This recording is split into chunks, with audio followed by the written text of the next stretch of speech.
ঈদের ছুটি মানে আনন্দ, বিশেষ করে ঢাকাবাসী একটু বেশি স্বস্তি পান এমন ছুটিতে। রাস্তায় যানজট না থাকায় ঢাকার বিনোদন কেন্দ্রগুলোতে পরিবারের সদস্যদের নিয়ে ছুটে যান রাজধানীবাসী। ঈদুল আজহার পরদিন উপচে পড়া ভিড় দেখা গেছে রাজধানীর মিরপুর জাতীয় চিড়িয়াখানায়। সকাল থেকেই রাজধানী ও আশেপাশের এলাকা থেকে পরিবার পরিজন নিয়ে এসেছেন দর্শনার্থীরা।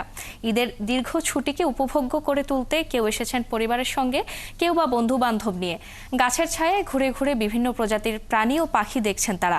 দর্শনার্থীদের বড় অংশ শিশু এবং কিশোর কিশোরীরা, বৃদ্ধ বৃদ্ধাও আছেন বেশ সংখ্যক। যেখানে বিভিন্ন প্রাণীর দেখার পাশাপাশি কিছুটা প্রাকৃতিক পরিবেশে স্বস্তি মেলে সবারই। বিশেষ করে শিশুদের জন্য চিড়িয়াখানা আকর্ষণীয় স্থান। বইয়ে আঁকা ছবি দেখে শেখা প্রাণীগুলোকে সামনে দেখতে পেয়ে আনন্দের শেষ থাকে না ঢাকায় বন্ধ পরিবেশে বড় হওয়া শিশুদের। তাদের আনন্দে ভাগ বসান তাদের অভিভাবক, বাবা মা কিংবা ভাই বোনেরা। ভালোই লাগছে, ফ্যামিলির মধ্যে আমরা অনেকেই আসছি। সাপ, ভাল্লুক, তারপর হচ্ছে ধরেন জলহস্তী, বানর, বাঘ, হরিণ, তারপরে বাঘ, সাপ, তারপরে মানে মেলা কিছু, এত কিছুর নাম বলা যায় না। ভালোই লাগছে, পরিবার নিয়ে আসছি। ঈদের ছুটিতে রাজধানীর বিনোদন কেন্দ্র ও বিভিন্ন পার্কে বেড়েছে দর্শনার্থীদের ভিড়। শহরে কোলাহল এড়াতে মানুষ ছুটছেন প্রকৃতির সান্নিধ্যে। তাই এ নিয়ে আরো খবর রাখছেন সহকর্মী সুফিয়ান ফারাবি। সরাসরি যুক্ত হচ্ছি তার সঙ্গে। ফারাবি, আপনি যেখানে আছেন সেখানে দর্শনার্থীদের ভিড় কেমন দেখছেন? কারা মূলত বেড়াতে আসেন এবং কি বলছেন তারা, জানাবেন।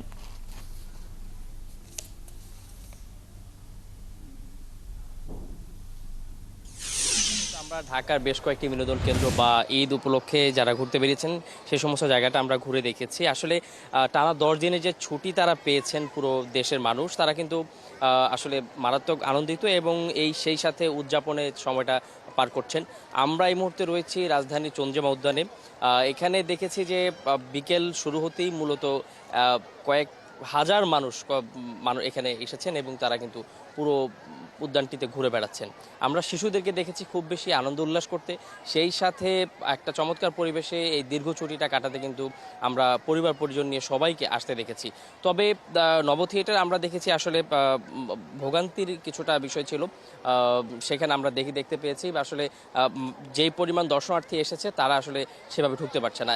এখানে চিত্রটি একটু ভিন্ন। আমরা দেখেছি যে বিশেষত শিশুরা আসলে খুব বেশি আনন্দে মেতে উঠেছে এবং তারা এই সময়টাকে খুব বেশি উদযাপন করছে। আমরা তাদের সঙ্গে কথা বলার চেষ্টা করেছি। তারা বলছেন যে যারা শহরে এই ঢাকায় যারা থেকে গেছেন, যারা গ্রামে যাননি, তারা মূলত এই সময়টাকে স্মৃতিবন্দী করে রাখতেই এই সমস্ত বিনোদন কেন্দ্রগুলোতে তারা ভিড় জমাচ্ছেন এবং তারা কিন্তু বেশ উৎফুল্ল এবং আনন্দের সাথে তারা সময় পার করছেন। আমরা দেখেছি যে দুপুর থেকে কিন্তু আসলে ভিড়টা বাড়তে থাকে এবং সন্ধ্যার আগে এখনও কিন্তু মানুষ আসছে। সন্ধ্যার আগে হয়তো আরও দর্শনার্থীর সংখ্যা আরও বাড়বে। আমরা কাউকে এখন পর্যন্ত যেতে দেখিনি, সবাই শুধু এখনও উদযাপনের জন্য কিন্তু এখনও তারা রাজধানী বিনোদন কেন্দ্রগুলোতে ভিড় জমাচ্ছে।